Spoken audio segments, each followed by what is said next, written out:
여러분 안녕하세요. 오늘도 최정보 씨와 함께 대선 후보들의 공약에 대해서 한번 살펴보는 시간을 갖도록 하겠습니다. 인사해 주시죠. 네, 여러분 반갑습니다. 오늘도 최종 후보입니다. 저희가 네. 주요 후보들 공약을 지금 뽑아봤는데 이렇게 많습니다. 이렇게 공약이 너무 많아요.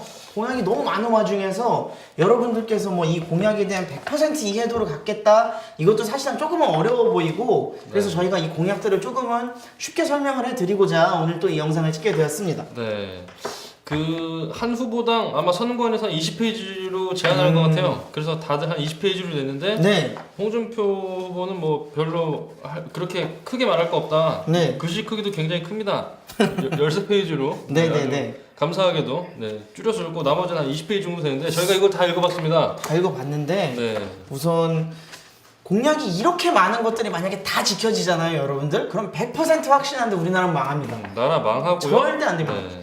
보통은 이 공약이라는 것이 이렇게 되어 있는 것 같아요. 뭐 공약 순위라는 거, 그러니까 나는 어떤 대통령이 되겠다라는 그 공약 캐치프레이즈를 처음에 딱 걸려 있고, 해당 세부 공약들마다 공약 이름과 목표 그리고 이행 방법이 이렇게 써 있는 것 같은데, 네. 그런 이행 방법이나 이제 이런 것들도 약간 터무니없는 것들도 많은 것 같아서 우선 좀 설명을 해드려보려고 합니다. 그리고 그것 더하기 요즘 대선 토론 이야기가 되게 많잖아요. 네, 맞습니다. 그래서 그런 토론 이야기도 조금씩 섞어가면서 해보도록 하겠습니다. 예, 그러면 저희가 한번 기호 순서대로 한 번씩 살펴볼 텐데 네. 아마 지금 어제도 JTBC 토론이 3시간 동안 아주 열띠게 그렇죠. 진행이 됐고 그래서 동성애 반대하세요? 네 반대합니다. 아, 반대하세요? 네네 그렇습니다. 동성애 찬성했다고 하셨던 그 후보 지금 저희가 어떤 후보 얘기를 하려고 하는데 네. 또 이제 막 엄청난 논란이 되고 있는 것 같아요. 우리 예, 기호 1번 문재인 맞습니다. 후보께서. 네. 그래서 참 이런 열띠신 토론이 어제도 있었고 그래서 요즘 참 하루하루가 다르게 이런 대선판 요동치는 그런 걸 요즘 볼 수 있습니다. 그래서 1번 문재인 후보부터 볼 텐데 아마 여러분들이 토론회를 보신 분들은 어떤 공약들이 가장 논란이 되는지 혹은 또 중점이 되는지 그렇지. 많이들 아실 거예요. 그렇죠. 문재인 후보 가장 지금 선두에 두고 있는 공약이 뭐가 있을까요? 뭐 일자리 해소, 실업난 해소를 위해서 공공부문 일자리를 81만 개를 만들어내겠다라고 공약을 걸어놨습니다 지금. 아 근데 이걸 보면요 여러분들 야, 기가 차죠, 우리나라는 기가 차. 그 시장경제 국가인데 시장경제는 일자리를 민간에서 만들어야 된다는 거는 문재인 후보 빼고 홍준표, 안철수, 유승민, 심상정 후보까지 다 동의하는 건데요 제가 깜짝 놀랐습니다 이 얘기를 듣고 뭐라고 얘기를 하냐면 지난 10년 동안 네네네. 민간에서 일자리를 만드는데 실패했으니 이제 정부가 주도해서 만들어자는 거 아닙니까? 라고 얘기를 하더라고요. 아, 그러면 진짜 정말 속이 터지는 건 정부에서 그럼 만약에 일자리를 만들다 그러면 공무원 시험을 어차피 다 치잖아요. 그쵸. 그럼 공무원 시험 점수가 낮은 사람까지도 지금 다 뽑겠다는 건데 도대체 무슨 생각인지 잘 모르겠어요. 그냥 일자리를 엄청 많이 늘려서 시험을 어떻게 쳐도 뭐 본인들이 어떻게 잘 걸러내겠지만 그런 문제를 떠나서 지금 81만 개라 그랬단 말이에요. 그럼 우리는 언제나 그럼 그 81만 개 일자리가 생기면 어떤 일자리가 생길 것이며 그 일자리에 대한 재원 혹은 그 비용을 우리가 어떻게 충당을 해야 될 것이냐 이제 이런 이야기를 해봐야 되는데 한번 말씀을 해주시죠. 네, 지금도 사실 공공부문 일자리가 1년에 한 2만 개 정도 충원이 되고 있어요. 근데 지금 이거 81만 개를 늘리겠다는 겁니다. 이 말이 뭐냐면은 제가 또 충북 청주 사람이지 않습니까? 네. 제고장 충북 청주 인구가 80만일 겁니다. 아, 정말 사람 많은 그거를 공무원으로 다 뽑는다 80만은 이게 그러면은 우선 그 고장 하나에 인구만큼의 일자리를 정말 창출하겠다 엄청난 그렇죠. 건데 그것도 공공부문으로 공공부문으로 예. 그래서 이거에 대해서 그 어제도 뭐 유승민 후보가 이거 현실적으로 불가능하다 이런 얘기를 했었는데 그 좋습니다. 공무원 일자리가 81만 개 중에 17만 4천 개입니다. 17만 4천 개 공무원, 네. 들어가는 게 그 지금 3조 4천억 원이 든다고 얘기를 했거든요. 문재인은. 이 17만 17.4만 개의 일자리에 들어간 재원이 3.4조라고 한 거죠. 예, 그렇죠. 네네네. 이게 말이 되느냐? 근데 심지어 이것도 네. 7급 7호봉 기준으로 했다. 아, 근데 7급 7호봉 기준이 야. 기본급만 네. 1년 연봉이 2,716만 원입니다. 그죠. 2,700만 원이 넘는 돈인데. 근데 3조 4천억 원으로 네. 17만 4천 개 일자리를 창출한다. 계산상으로는 안 나옵니다. 계산상으로 1,954만 원이 돼야 맞습니다, 이거. 그러니까 2천만 원 미만짜리 일자리를 2천만 원 미만 되는 일자리를 네. 만들어야 이게 가능하다는 소리인데 네. 기본적으로 이분이 처음에 그 걸어놓은 7급 7호봉이라는 것 자체도 사실상 그게 뭐 본인은 평균을 잡아놓은 것 같아요, 제 생각엔. 근데 보통 공무원 수험생들이 7급 시험을 치려면 7과목을 공부를 해야 되고 정말 박터지는 그 경쟁을 뚫어야 됩니다. 공부해보셨나봐요. 네, 해봤는데 네. 실패했어요? 그렇죠. 저 네. 실패자 루저인데 문제는 그 박터지는 와중에서도 뭐 그 국가유공자인 사람들이 사실상 뭐 신의 영역이라 그래서 압도적인 합격률이 또 그 사람들은 또 보이는 게 518도 있고. 있죠. 당연하죠. 거기 네. 다 포함이 돼 있는데 근데 우선 그런 걸 다 빼놓고서라도 그 치열한 시험에 대한 인식이 별로 없는 거예요. 이런 공약을 내세웠다는 게. 그리고 지금 사실 7급 7호봉으로 이걸 잡아놨지만은 지금 공무원들의 평균 월급이 500만 원을 넘었습니다. 500만 평균 원이- 월급이 500? 네, 평균 네. 월급이 500이고 7급 7호봉으로 이거를 채용을 한다고 칩시다. 이거에서 매년 20%씩 잡고 5년째 100%가 된다는 얘기인데 17만 4천 개만 해도 지금 문재인 씨가 얘기하는 게 3조 4천억 원 좋다 이거라고 칩시다. 네. 근데 이 사람들은 호봉은 그대로 갑니까? 호봉도 오르고 나이가 먹을수록 그 연공 서열에 힘입어서 계속 그렇죠. 이제 호봉이 오르게 되죠. 그렇죠. 그리고 네. 공무원들은 한 번 고용하면은 철밥통이라 그러죠. 자를 수도 없고 그리고 심지어 가장 문제가 되는 것들이 또 이분들 연금을 드려야 돼요. 그렇죠. 그 연금에 대한 비용도 어마무시할 겁니다. 네. 그래서 17만 4천 개에 3조 4천억 원이 든다라고 하는 것도 사실상 실효적으로 문제가 있고 나머지 64만 개 일자리는 어떻게 또 창출하고 재원은 어떻게 할 것이냐 이거에 대한 대안이 전혀 없습니다. 없죠. 있을 수가 없죠. 사실상 뭐 이게 공공부문이나 보육의료 여기에 있는 비정규직들을 다 공무원 정규직화 시킨다는 말인데 네. 이거 그냥 아까 말씀해 주셨다시피 모든 공무원의 지금 평균 월급이 500만 원이다. 네. 평균 월급이 500만 원이다라고 그냥 단순 계산만 해봐도 81만짜리 곱해보면은 48조가 넘는 돈입니다. 네. 1년에 48조가 들어가는 겁니다. 그죠? 네. 이 엄청난 돈. 지금 우리나라 1년 예산 2017년 1년 예산이 400.7조 원입니다. 네. 그리스가 전부 버는 돈 100%라고 볼 때 50%를 공무원한테 떼어다 바쳐서 저렇게 망한 겁니다.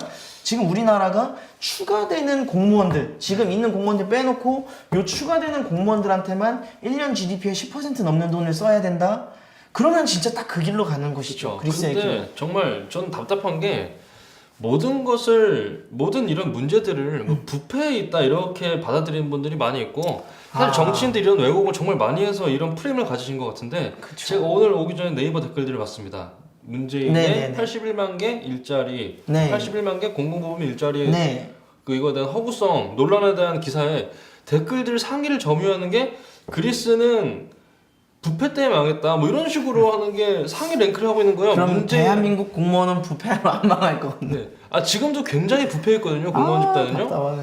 근데 부패해서 빠지는 비용이 얼마나 될까요? 마치 국방 문제가 방산 비리했다 이런 거랑 똑같은 거거든요. 무슨 지금 기업들의 문제가 무슨 정경유착이 했다. 이러면 정경유착으로 인해 생기는 그 사회적인 마이너스가 얼마나 될 것 같습니까? 이런 본질을 호도하는 마치 부수적인 패단이 마치 그렇죠. 본질적인 거를 해치는 것 마냥 그렇게 지금 매도를 하고 있는데 여러분들 그거는 극히 일부의 영역이고 해결해야 될 부분이지 이것이 전체 본질 사회를 망치는 건 절대 아니라는 거죠. 지금 이 문제들의 핵심은 여기에서 문재인 후보가 말했던 이런 81만 개 자리를 청년 여러분들에게 만들어주겠다라는 게 포인트입니다. 왜 청년한테만 그렇게 말을 할까요? 청년표를 얻어야 되니까 그렇게 하는 거죠. 근데 이거는 정말 지킬 수가 없는 지금 공약인데 이런 것들을 막 남발한단 말이에요. 지금 또 심지어 중소기업에 들어간 사람들은 휴가비를 10만 원씩 더 주겠다. 뭐 그런 것도 이제 공약에 있습니다. 뭐 얼마씩 더 주겠다라는 거는 지속적으로 문재인 후보가 소속되어 있는 이런 좌파 정당에서 지속되어 온 것인데 정말 요번에도 너무나도 큰 것 같아요. 그렇죠. 그 와중에 또 최저임금을 2020년까지 1만 원으로 올리겠다. 최저임금 얘기도 또 있죠. 네. 최저임금은 뭐 모든 후보들이 다 건드리는 것 같은데 네. 그 최저임금이든 뭐 이런 공공부문 혹은 공무원 일자리를 80만 개를 늘리겠다는 것이든 네. 지속적으로 무언가를 더 해주겠다라고 말을 하는 이런 것 자체가 사실상 허무맹랑한 것인데 네. 지금 TV 토론, 4차 토론까지 이어졌습니다. 네. 그죠? 4차 토론까지 이어졌는데 조선일보에서 조사를 해봤어요. 요번 그 나온 주요 후보들, 기호 5번까지의 주요 후보들이 그 토론에서 말한 공약들이 있잖아요. 네. 그 공약들 중에서 뭐가 진짜고, 뭐가 일부 진짜고, 아니면 뭐가 대놓고 뻥이고, 네. 아니면 말 바꾸는 것도 있을 수 있고, 아니면 네. 잘 모르겠다라고 그쵸. 보류하는 것도 있을 수 있고. 그런데 문재인 후보 같은 경우는 사실이 18%입니다. 사실이. 이게 진짜 말도 안 되는 소리지 않습니까? 그쵸. 사실이 18%고 일부 사실도 없어요. 그냥 사실이 아닌 게 54%입니다. 말의 절반 이상이 사실이 아닌 거를 네. 날마다 다른 후보한테 막 고소한다 그러고 이렇게 네. 겁박 주면서 막 그렇게 뻥을 막 본인이 토론에서 말을 하고 있으니까. 그래서 홍준표 후보가 문재인 후보한테 맨날 네. 지도자는 거짓말하면 거짓말하면 안 안 돼요. 돼요. 뭐 이렇게 네. 하잖아요. 네. 막 그런 식으로 하는데 어제도 이제 또 말을 바꿨죠. 평상시에 그 막 인권 변호사라고 의논하면서 여러분들이 소수자의 아픔을 다 안다라고 말했던 그 문재인 후보가 네. 어제 홍준표 지사가 동성애 반대합니까? 좋아합니까? 반대하죠. 반대하죠. 이렇게 바로 해버렸단 말이야. 반대합니다. 네. 본인 말을 그냥 툭 내뱉어 버린 거예요. 네. 본인도 모르는 사이에 네. 그래가지고 지금 뭐 난리가 났던데. 난리가 났죠. 아무튼 지금. 네. 그렇다면 홍준표 후보의 이슈화된 발언들의 팩트 정도는 얼마 됩니까? 홍준표 후보의 팩트 사실 여부입니다. 아까 말씀드렸다시피 100% 사실이 있고 일부 사실이 있고 사실이 아닌 거가 있고 말 바꾼 것이 있고 판정을 보류한 거가 있는데 홍준표 후보 같은 경우는 57%가 사실입니다. 말한 것의 절반 이상이 사실 그리고 나머지 42%가 일부 사실. 한마디로 거의 다 사실만 말한 거예요. 그런 거짓 발언은 일체 없네요 일단. 그렇죠. 네. 홍준표 후보나 우리 우파 진영에서 가장 경멸하는 것이 거짓 그리고 가짜 뉴스 뭐 이런 말들이잖아요. 홍준표 후보는 본인의 가치대로 지금 말을 하고 있는 겁니다. 네. 네. 그 부분에 대해서는 얘기가 된 것 같고 네. 일단은 뭐 문재인 후보의 뭐 안보 영역에 대해서는 뭐 굳이 언급을 할 필요는 없을 것 같아요. 안보 후보 안보 얘기 지금 해서 이제 딱 한 말씀을 드리려고 그래요? 하는데 이 사람이 국가정보원 얘기를 해요. 국정원이 대한민국 내부에서 너무나도 뭐 문제를 일으키고 가짜로 간첩을 만들어서 뭐 잡아내고 진짜 말 그대로 영화에나 있을 법한 이야기들을 막 꺼집어내면서 국가정보원을 해외 안전정보원으로 바꾸겠다. 국내에서는 완전하게 손 떼게 해버리겠다. 이게 바로 진짜 위험한 겁니다, 여러분들. 적은 언제나 내부에 있거든요. 네. 솔직히 국정원 있어서 피해보는 사람 누굽니까? 우리입니까? 당신이에요? 저예요? 그대예요? 아니잖아요. 국정원 때문에 피해보는 사람 솔직히 빨갱이죠. 빨갱이지. 지들이 잘못했으니까 피해보는 거예요, 솔직히. 그러니까. 제가 이거를 참 보면서 우려스러운 건 뭐냐면요. 이번에 제가 비초청자 후보, 그러니까 그 6위부터 6번부터 15번까지 후보들의 토론회를 봤어요. 군소 후보 대단합니다. 토론회. 네, 군소 후보. 네. 근데 참 재밌는 게 기호 10번에 네. 김선동 후보라고 있죠. 선동. 민중연합당 선동킴, 네. 네, 니값 하시는 분인데 제가 봤어요. 네. 근데 진짜 정말 첫 번째로 대단한 거는 현수막은 자비로 던지는 겁니다. 이게 당에서. 네네네. 근데 홍준표, 문재인, 유승민, 안철수, 심상정 후보의 현수막 개수만큼이나 항상 있어요. 그쵸. 기호 10번이. 그렇죠. 어디서 그 돈이 나는지 그 돈이 어디서 날까? 진짜 선관위에서 붙여주는 건 포스터밖에 없거든요. 그렇죠. 일단 첫 번째 그 의문이 들었고 그분이 TV 토론에 나와서 이석기석방을 외치더라고요.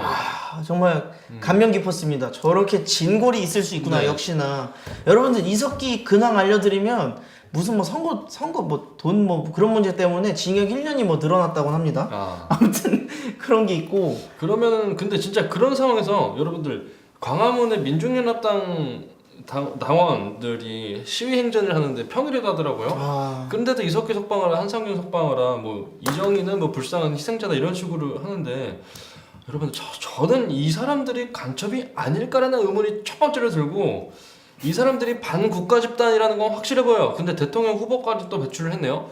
그럼에도 불구하고 이런 일들을 떼고 해외 안보 정보원으로 국정원을 개편한다?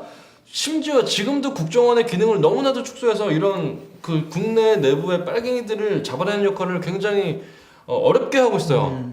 정말 실효적으로 많은 권한들을 축소시켜서 많은 어려움을 겪고 있는데 아예 이 손을 떼게 한다? 저는 문재인 후보가 과연 그렇죠. 과연 대한민국의 대통령이 되고 싶은 사람인가라는 의문까지 품게 합니다. 이거는. 대한민국의 대통령인가가 의문입니다, 정말. 그 네. 대한민국이 얼마나 가치 있는 나라인지. 네. 뭐 그리고 이 사람은 솔직히 할 말이 너무 많아요. 아까 말씀드렸다시피 절반 이상이 가짜를 말한 건데 네. 홍준표 후보가 막 그런 말도 했잖아요. 당신네 그 노무현 정권 때 북한에 퍼준 돈이 네. 600만 달러인가 뭐 그렇다. 네. 이 사람은 아니다라고 막 했는데도 솔직히 그것도 거짓말이었고, 네, 그죠? 맞습니다. 다 뻥이 너무 많죠. 그래서 뭐 너무 뻔뻔한 그런 말은 북한에 퍼준 돈은 이명박 박근혜 정부 훨씬 많죠라고 했는데 그것도 100% 거짓이라고 그런 뻥을 통일부 자료가 있습니다. 통일부 자료가 이렇게 네. 있습니다. 안 네. 보이시겠지만 네. 통일부 여러분들 자료가 말도 안 되는 자료가 통일부에 이렇게. 들어가 보시면은 아실 겁니다. 그리고 시간이 없으니까는 할 말은 많지만 일단 넘어가고. 홍준표 레드준표 후보를 한번 보겠습니다. 홍준표 후보는 사실 저희가 이 전 때 많이 말씀을 드렸어서 네. 딱히 뭐 아주 깊게까지 말씀을 드리지 않아도 네. 이분께서 뭐 최근에 이제 말을 하는 게 당연히 뭐 강한 한보 강한 대한민국인데 네. 캐치프레이즈 건 게 서민 대통령이에요. 네. 서민의 삶을 나아지게 해주겠다라는 것이거든요. 그래서 서민들에게 실질적으로 부담이 되는 그런 솔직히 박근혜 정부에서 보편적 복지를 했으니까 보편적 증세란 건 사실 당연했던 것인데 네. 그 보편적 증세를 우선 홍준표 후보는 좀 줄이겠다는 네, 겁니다. 맞습니다. 그래서 여러분들도 그런 말 많이 들어보셨죠? 증세 없는 복지라는 말 많이 들어보셨을 텐데 네. 홍준표 후보도 증세 없는 복지를 말을 합니다. 그런데 거기에서 핵심은 증세 없는 가로 열고 선별적 가로 닫고 복지예요. 네. 증세 없는 선별적 복지인 겁니다. 다른 후보와의 가장 큰 차이점이 나는 게 이제 그런 것이죠. 맞습니다. 네. 그래서 사실 경남도 같은 경우가 1조 4천억 원에 가까운 빚이 있었는데 네. 도정 운영을 이제 하는 동안에 홍준표 지사가 당시 홍준표 지사가 네. 제로에 제로죠. 네, 제로의 대단한 빚을 겁니다. 만든 3년 만에 네. 그것도 사실 경남도가 선별적 복지 예산이 굉장히 많은 곳이었습니다. 그럼에도 불구하고 빚을 탕감했다. 이거는 사실 그렇죠. 본인이 증명을 한 거라서 서민에게 쓰는 복지 예산은 전국 1등입니다. 네. 그런데도 빚을 다 탕감하는 거는 다 이유가 있는 겁니다. 네. 그래서 저는 좀 고무적이었던 게 기업의 길을 살려줘야 된다는 얘기를 어제 TV 토론에서 그렇죠. 했는데 사실 이거를 지금까지 보수 정당 후보 이명박 박근혜 정부에서도 이거를 했어야 되는 말인데 했어야 이걸 됐는데 못했습니다. 못했죠. 왜냐면 반기업 정책 우리나라 엄청나게 심하잖아요. 지금 이재용 회장이 구속되니까는 이재용 부회장이 구속되니까는 엄청나게 많은 사람들이 환호했어요. 그러면서도 갤럭시 S8의 예판이 100만 대를 넘어가는 100만 원이 넘는 핸드폰을 네, 그런 나라가 우리나라거든요. 참나. 그래서 이런 그 공감 능력도 결여되고 이런 무작정 그런 본질을 대한 생각도 안 하고 무조건 반격 정서 팽배하는 국가에서 이런 이야기를 한다는 것 자체가 굉장히 용기 있는 표현인데 홍준표 후보는 그리고 일자리 자체를 공공부문이 아니고 민간에서 만들게 해주겠다. 네. 대한민국이 일하기 좋은 기업 나라로 만들어주겠다라고 하는 겁니다. 네. 그 첫 번째가 모든 후보들은 다 법인세 인상을 하자고 하는데 홍준표 후보만 법인세 인상을 반대합니다. 당연하죠. 법인세 인상하면 당연히 우리나라에 투자하고 싶은 걸 외국에 투자하려고 하지 않겠어요? 네. 이제 그것이 가장 크고 두 번째가 강성노조, 귀족노조의 고용세습이나 그런 그들만의 공고성을 타파해버리겠다라는 겁니다. 그런 솔직히 노조, 강성노조가 있기 때문에 대기업과 중소기업 간의 임금 격차가 그렇게나 심해지는 것인데 네. 이제 그런 것들을 다 타파해버리겠다라는 것이 이제 또 핵심입니다. 맞아요. 여러분들 그 문재인 후보가 강성노조 3%밖에 안 되는데 뭐 그거 가지고 그렇게 하십니까라고 얘기했는데 여러분들 그 3%가 행사하는 영향력이 엄청납니다. 그 3% 때문에 3% 중에서 대표했던 사람 한 누구죠? 그 인간 한상준이요. 때문에 민중 총궐기 때 뭐 몇십만 명 나와가지고 경찰차 다 때려 부시고 했었잖아요. 네, 그 사람들은 아직도 그런 것에 대한 반성이 없는 겁니다. 맞습니다. 여러분들 아, 이 부분에 대해서는 정말 심각하게 생각을 했으면 좋겠어요. 말도 안 되는 소리 하지 마라. 반기업 정서가 이미 팽배한 상태에서 이거를 받아들이는 게 힘듭니다만은 정말 강성노조가 우리나라에 끼치는 폐악들이 얼마나 될까 한번 고민을 해보시고 데이터를 찾아보십시오. 여러분들 진짜로 서민들의 일자리 그리고 특히 청년들의 신규 고용이 어려운 이유가 강성노조가 만들어 놓은 그 카르텔 자녀 우선 채용이라든지 그런 조항들 그리고 고용을 유연하게 하지 못하게 하는 그렇죠. 그런 조항들이 얼마나 이 기업들의 운영을 불편하게 만드는지 그거에 대해서 여러분들이 한번 생각을 반드시 좀 해보셨으면 좋겠습니다. 홍준표 후보의 이제 공약이 있는데 그 공약에서 공약이 순위가 있어요. 첫 번째 공약이 아까 말씀드렸던 강한 안보, 강한 대한민국이고 두 번째 공약이 기업에게 자유를 서민에게 기회 제공을 통한 일자리 창출입니다. 방금 말씀드렸던 기업에게 이제 자유를 부여한다. 네. 그리고 진정한 일자리, 민간 부분에서 일자리 만들어보자. 세 번째가 또 서민 맞춤형 복지 완성입니다. 복지 사각지대를 해소한다. 이런 말이 사실 중요한 거예요. 네. 복지가 없는 나라도 없습니다. 복지는 다 있죠. 대신 어떤 부분에 어떻게 복지를 쓸까가 이제 필요한 거거든요. 맞습니다.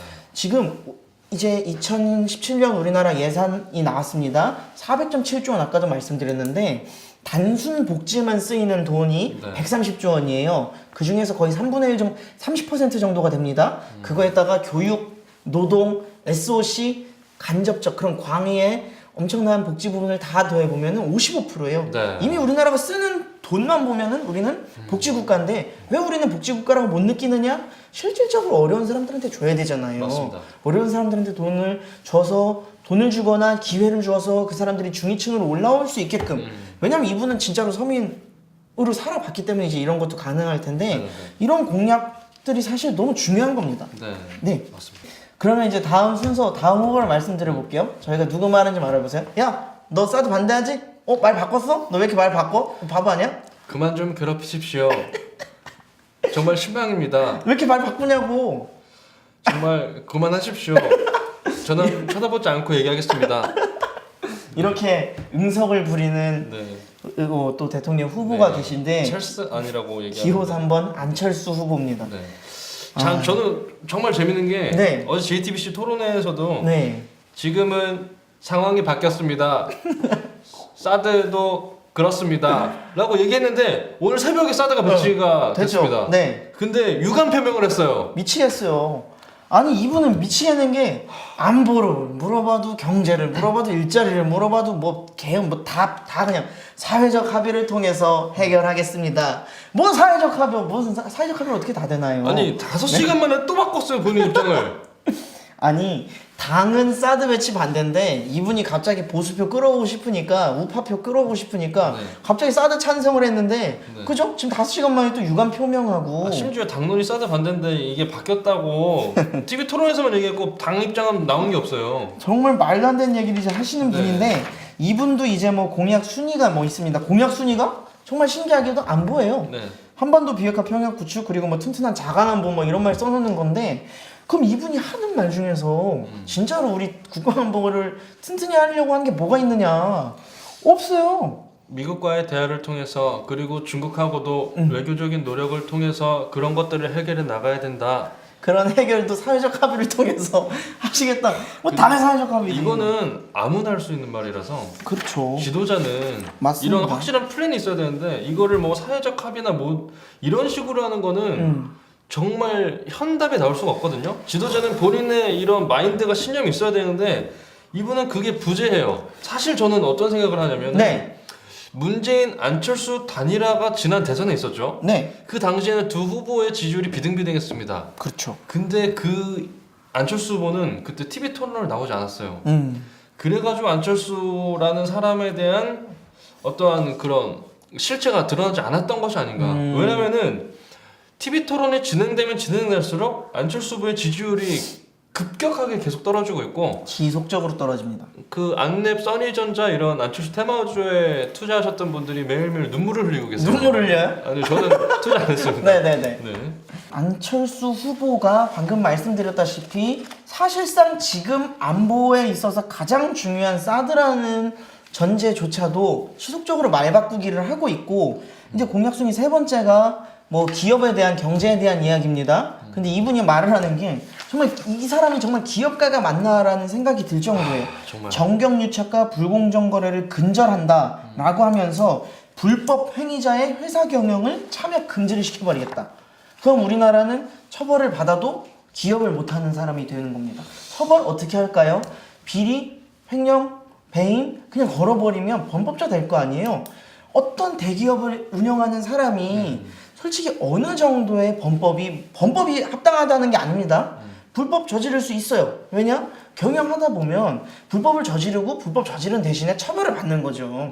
처벌을 받을 수 있어요. 그죠? 처벌을 받은 다음에는 본인이 형을 다 살고 한 다음에는 다시 경영을 할 수 있게끔 뭔가 조치가 있어야 되는데 애초부터 참여 금지를 시켜버리겠다? 이게 말이 됩니까? 근데 이런 공약들이 저는 반기업 정서를 정말 심화시키는 것 같아요. 극대화시키는 겁니다. 왜냐면은 이것만 보면은 이런 공약이 나올 정도로 기업이 부패하고 문제가 많아라는 생각을 갖게 하거든요. 근데 아까 최종부 씨가 말씀을 하신 게 약간의 논란거리가 된다면 저는 이렇게 얘기하고 싶어요. 기업을 운영하다 보면은 항상 이런 말이 있어요. 사업하다 보면 무조건 한번 감옥 간다. 이게 왜냐면요. 정말 범법을 해서가 아니라 그렇죠. 이 기업을 하다 보면은 클라이언트 관계 또 클라이언트와 비즈니스 간의 B2B, B2C 관계, 거래처들과 관계를 하다 보면은 이런 문제들이 어디서 터질지가 몰라요. 문제가 생긴다니까? 이게 저는 뭐 자영업을 조금 해봐서 합니다만 아, 그렇죠. 이런 부분에 대해서 몰라서 저지르는 그렇죠. 문제도 있고 노무, 회계, 뭐 세무 이런 거에 대해서 정말 티끌만큼의 안 걸리려면 방대한 지식을 알 게 너무 많아요. 신이어야 대신 불가능해요. 그죠? 그래가지고 정말 모르고서 범법자가 된 분들이 제 주변에 너무 많아요. 그쵸. 이게 진짜 제가 이 사람 제가 제 사람들이라서 이거를 뭐 실드치고 싶은 사람 전혀 없어. 저는 범죄자적인 친구가 있으면 네. 욕을 먼저 하는 사람이라. 그렇죠. 근데 이렇게 하면은 기업이 다 죽습니다. 다 죽죠. 안랩도 문제 엄청 많았거든요. 네. 지금 국회의원 뭐 얼마 전에 사퇴하시긴 했지만은 국회의원 중에 재산 가장 많은 분이 안철수 이분인데 맞아요. 안랩도 문제가 굉장히 많은 그룹이었고 이제는 뭐 그런 문제들을 어제 심상정 후보가 대선 토론에서 얘기를 하니까는 저는 경영 손뗀 지 10년이 넘었습니다. 아니, 뭐 대주주일 뿐입니다. 이러는데 본인이 독점 기업을 만들어 놓고 네. 본인이 나라에서만 돈을 받는 그런 독점 기업을 만들어 놓고 어떻게 또 독점 기업들을 이렇게 비난을 하고 뭐 이렇게 하는가 뭐 사익 편취 제한 뭐 이런 게 말이 안 되잖아요. 네, 네. 맞습니다. 그러니까 기본적으로 나라 잘 살아보자라고 하는 공약이라면 기업한테 미움을 가지면 안 됩니다. 맞습니다. 근데 요즘 나오는 특히나 우리 영화들 뭐 이런 것들이 기업을 우리가 밉게끔 막 이렇게 생각이 드는 것들이니까 그리고 막 딱 마지막으로 이제 말씀을 들어보면 안철수 후보가 취준생 40만 명한테 월 30만 원씩 준다는 것도 이제 공약집에 들어 있어요. 네. 월 30만 원씩 준다는 건데 그게 정말 필요한 일일까? 진짜 다시 한번 생각해 보지만 지속적으로 나라에서 뭐 해드리겠다, 나라에서 하는 돈을 늘리겠다라고 하는 후보군이 있고 어떤 후보 혼자만 딱 떨어져 나와서 여러분들 나라 돈 쓰는 거 무서워해야 된다, 빚 날리는 것도 무서워해야 되고 그렇게 딱 선을 지금 그어진 상황이거든요. 네. 여러분들이 이걸 좀 명확히 아셔야 됩니다. 보수의 표를 뺏어가고 있는 안철수마저도 지금 너무나도 포퓰리즘에 사로잡혀 있고 반기업정서에 이제 사로잡혀 있다라는 거 이제 이 공약집을 보고서 알 수가 있겠네요. 정말 그 여러분들 양심적으로 투표만 해도 대한민국에 삽니다라고 저는 봅니다. 왜냐면은 돈 퍼주겠다 이런 거 좋죠. 미치겠습니다. 그렇죠. 첫 번째 대선 토론에서 문재인 후보가 홍준표 후보한테 그러다 정당수당 주실 겁니까? 이러는데 그런 분돈 주는 거 말고 일자리를 줘야죠 라고 하는데 그게 정말 맞는 청년 표현이다. 일자리를 주겠습니다. 네. 바로 이렇게 그것이 바로 사상이 확고한 사람이 할 수 있는 그런 이제 말이지 않겠나 네, 싶습니다. 맞습니다. 네. 그럼 다음으로 유승민 후보 보도록 하겠습니다. 기호 4번 유승민인데 뭐 이분은 인정할 건 인정해야 되는 게 안보의 가치에 있어서는 뭐 아주 강력한 사람이지 않겠나. 뭐 토론에서 아주 대놓고 말을 하는 것도 뭐 국정은 없앤다는 게 말이 안 된다. 이 안에 다 적들이 있고 한데 어떻게 국정은 없애서 뭘 하겠느냐 뭐 이제 이런 것부터 해가지고 네. 말을 하지만 근데 네. 제가 정말 의문인 거는 저는 안보와 네. 경제 간에 같이 간다고 보는데 이분 정말 특이한 캐릭터예요. 심지어 이분이 경제학 박사입니다. 위스콘신대 경제학 박사인데 좌파 정책보다 더 심한 얘기들을 많이 해요. 경제학에 있어서 그래서 이런 말 좀 유행했던 말 중에 뭐 이거 있잖아요. 안보는 보수, 경제는 진보라고 했던 뭐 어떤 프레임들을 누가 짰던 것 같은데 그게 사상에 있어서 짬짜면 만들겠다는 거거든요. 네. 사상에 있어서 반반 무만이 뭐 이런 거 만들겠다는 건데 사상에 있어서만큼은 그런 식으로 양분될 수가 없습니다. 수천 년 동안 만들어져서 이 사상에서 가지고 있는 그 특이점들이 있거든요. 우파와 좌파가 그렇게 해서 나눠지는 겁니다. 그런데 이 특이한 유승민 후보만큼은 이제 좋은 것만 갖다 쓰겠다라고 하는 것인데 그 좋은 것만 갖다 쓰려고 했던 수많은 시도들이 당연히 다 실패했죠. 네. 그리고 당연히 그게 거짓말인 거거든요. 네. 본인이 이제 말하는 게 뭐 여러 가지 있습니다. 뭐 일하면서 제대로 대접받는 나라를 만들겠다라고 하면서 칼퇴근법을 뭐 주장을 합니다. 칼퇴근법이라는 게 뭐냐? 기업에서 일하는 시간 딱 어느 정도 정해놓고 퇴근한 다음에는 절대로 일 못한다. 그리고 그 퇴근하는 시간도 오바되면 안 된다. 집에 가서도 뭐 카톡이나 뭐 이런 여러 가지 것들로 뭐 일하는 것들 뭐 받으면 안 된다. 뭐 이렇게 정하는 건데 그러면요 미쳐요 진짜. 일이 진행이 안 되죠. 네, 왜냐면 일을 야근이라는 게 필요한 경우가 있습니다. 있죠. 왜냐면은 저도 야근을 종종 합니다만은 그거에 대한 불만 전혀 없어요. 왜?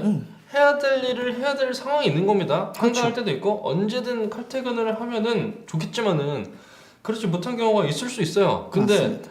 그 자녀 업무를 못하고 오늘의 일을 못하고 내일로 미뤄야 된다? 그럼 내일 그 일은 없어지나요? 그런 현실적인 문제를 전혀 고려하지 않고 이런 거를 짜니까는 사실 유승민 후보가 부모 잘 만나서 잘 사는 사람이 또 잘 살고 이런 사회 만들어서 되겠습니까? 라고 하는데 유승민 후보가 사실 금수저거든요. 이런 금수저 중에 금수저인데 그래가지고 이런 현실을 모르시는 거 아닌가라는 생각이 좀 들 정도로 맞아요. 아 정말 이런 생각이 들더라고요. 이분이 말한 게 뭐 비정규직 수도 뭐 다 줄여버리겠다. 뭐 최저임금 또 10,000원으로 올리겠다. 그쵸, 이거는 아예 뭐 똑같습니다. 네, 문재인 뭐 후보랑. 이런 말들을 막 하는데 이런 거 자체가 더 웃긴 게 재원 조달 방안 보면은 뭐 뭘 확대하겠다, 재원을 확대하겠다, 투자를 확대하겠다, 뭐를 방식을 바꾸겠다. 이거 네 줄도 안 돼요.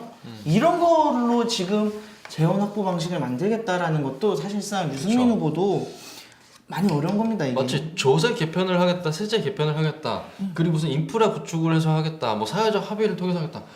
아 여러분들 이거는 그냥 구호에 불과할 뿐이지 어떠한 방식으로 구체적으로 얼만큼의 예산이 여기로부터 나올 수 있습니다. 이런 게 아니잖아요. 그렇죠. 근데 거기다가 꼭 가끔은 여러 후보들이 법인세를 인상해서 그거를 여러분들에게 드리겠습니다. 라고 하는 경우가 있는데 그거는 정말 뭐 반기업 정서에 편승해서 여러분들에게 선동을 할 수 있지만은 그것이야말로 나라를 망치는 지름길이다. 반기업 정서의 핵심 용어로 쓰여지는 게 이제 뭐 가불관계, 갑질 뭐 이제 이런 말이잖아요. 네. 아예 공약집에 가불관계 횡포를 근절시키기 위한 특별법을 만들겠다라고 하면서 총수 일가가 계열사 일감을 몰아받기 위한 개인회사 설립을 금지하겠다라고 되어 있는 거거든요. 이거 어떻게 보면 나빠 보이기도 해요. 아니 저거 자기들끼리 일감 몰아줘가지고 부자 되는 거 아니야? 라고 하지만 사실상 보십시오. 현대자동차가 있어요. 현대자동차가 있는데 현대자동차의 일을 가장 잘 아는 사람들은 현대자동차 사람들입니다. 본인들이 현대자동차 안에 있으면서 본인들이 현대 하이스코도 만들고 모비스도 만들고 뭣도 만들고 해서 말 그대로 지금 세계 최상위권의 자동차 회사를 만들어 놓은 거거든요. 맞습니다. 그런 기업한테까지도 부정적 이미지를 심어준다? 뭐 일감 몰아주기다? 라고 말을 하는 것 자체가 어떻게 보면 아주 사상에 편향된 네. 용어를 사용하고 있는 것이기 때문에 이런 것들도 우리가 경계해야 됩니다. 맞습니다. 일감 몰아주기가 지금도 사실 비율적으로 제한을 두고 있어요. 아, 제한 두고 있죠. 경제민주화 이후로 제한 두고 있죠. 네, 현대도 사실 현대 글로비스라는 그렇죠. 계열사가 있는데 있죠. 아 저는 그런 생각해요. 현대가 아니고 현대가 아닌 곳에서 현대 글로비스 같은 곳을 만들 수 있을까? 그런 쉽지 거예요. 않습니다. 만약 쉽지 현대가 그걸 안 만들고 현대 글로비스 이상의 뭔가를 해내는 그룹이 있다. 그러면 중소기업이다 심지어. 그러면 안 쓰지 않을 것 같아요. 안 쓸 이유가 없는데 네. 문제는 그런 기업이 없잖아요. 그럼 다 외국 기업한테 뺏겨요. 외국의 그 수많은 최상위권의 자동차 부품 회사가 엄청 많거든요. 네. 맞습니다. 그런 분들한테 당연히 뺏기죠.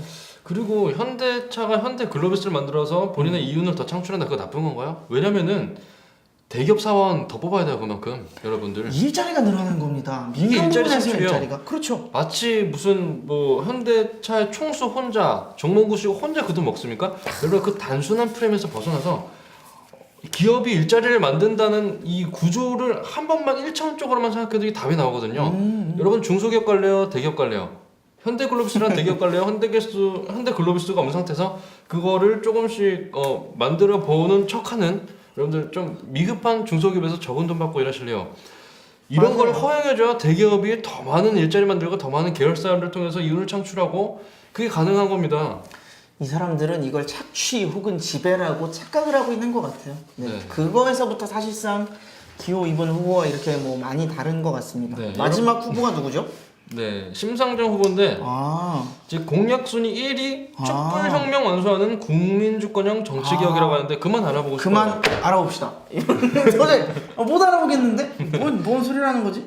아, 정말 저는 촛불혁명. 네, 와, 씨. 이분을 보면서 많은 걸 느꼈어요. 이 야. 피대 계열이라고 그러죠, 정의당이. 그렇죠. 아, 정말 무섭구나. 이 사상이라는 게 정말 무섭구나라는 걸 저는 느꼈어요. 왜냐면 어제 정말 무서운 이야기를 했는데 네. 전자권을 즉시 가져야죠 이러더라고요. 아, 전자권을 뭐 전시작전 한미 통제권. 뭐 협상을 할 때 기존 정부에서도 원래는 몇 년도까지 하기로 했는데 그때도 노프라보람 하지 않았습니까라고 하는데 자 전자권이 오늘 당장 가져와졌다고 칩시다. 아. 북한 우리 힘으로 감내할 수 있을까요?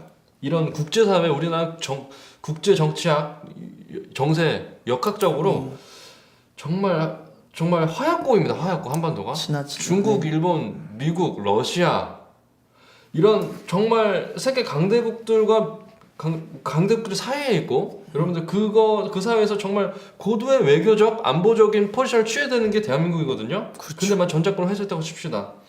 이게요 우리나라 조선이 어떻게 망했냐면은 세계 흐름을 거부하고 이런 우리 스스로 하겠다 지키겠다라고 하다가 망했거든요.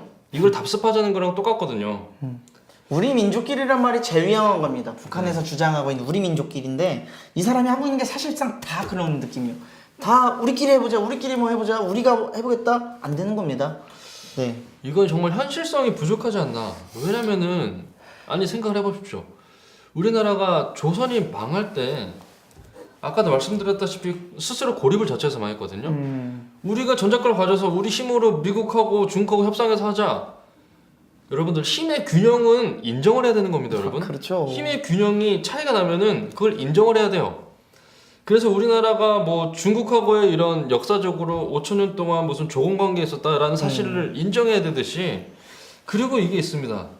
1900년대 초반에 우리나라가 외세의 개입들이 심해지니까는 열강들의 힘을 빌려서 막아보겠다고 했을 때 러시아의 편에 섰어요. 근데 러시아는 무너지는 국가였고 망해가는 국가였고 그래서 러인 전쟁에서 패하고 러시아가 패권에서 뒤처졌죠. 그렇죠. 근데 그때 영국, 일본이 뜨는 별이었습니다. 아니 영국, 일본이라는 것이 세계 최강대국이었어요.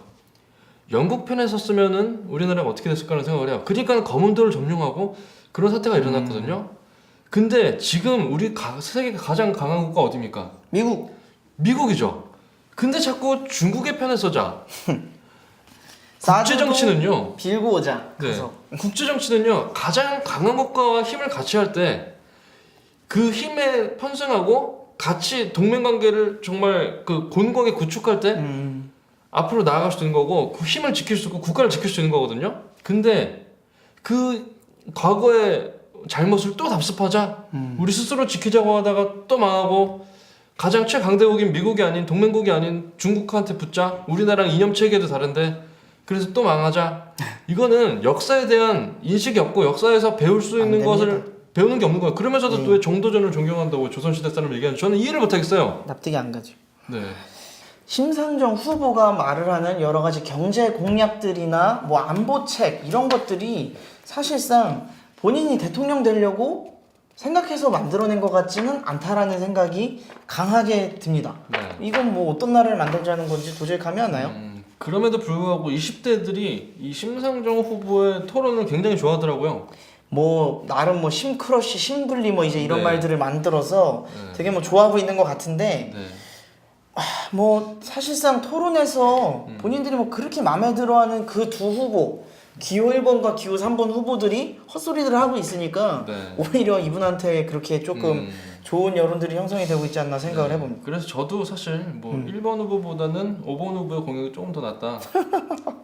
그놈인데. 네. 그래서 여러분들 저는 저는 특정 후보를 뭐 지지를 하는 발언을 하지 않겠습니다만 네. 만약에 제가 우리 지지하고 접하라면 네.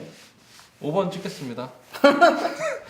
여러분들도 좋은 생각이다. 네, 5번 후보에게 밀어주는 게 좋지 않을까. 문재인 후보가 어제 뭐 병장들은 어영부영해서 군복무 단축해야 된다 이런 후보가 있습니다, 여러분. 기호 3번 사드라는 아주 중요한 논지를 지속적으로 말을 바꿔서 본인 생각을 강하게 드러내지도 않고 뭐 이제 그런 후보가 있습니다. 기호 4번 뭐 안보는 뭐 경제는 뭐 이렇게 말을 하면서 본인의 색깔을 굉장히 중도시 여기면서 안보만 보수인 역할을 자처하는 사람이 있습니다만 이런 사람들도 사실상 거짓일 가능성이 높습니다. 기호 5번 촛불혁명 나온과 동시에 이제 저는 이제 이걸 이렇게 접는데 그러면 어떤 후보가 대통령이 돼야 될지는 다시 한 번 더 조금은 명약 관화해 보입니다. 네, 맞습니다. 여러분들이 조금 더 적극적으로 이제 이런 것들을 좀 공부하셔서 조금 더 좋은 대한민국을 만들기 위해서 멋진 투표를 해주시면 좋을 것 같아요. 네, 저도 이번 19대 대통령 선거가 자유대한민국을 지키는 선거가 됐으면 좋겠습니다. 자유 대한민국을 지키자라는 말을 하면서 오늘 방송을 마쳐 보도록 하겠습니다. 감사합니다. 고맙습니다.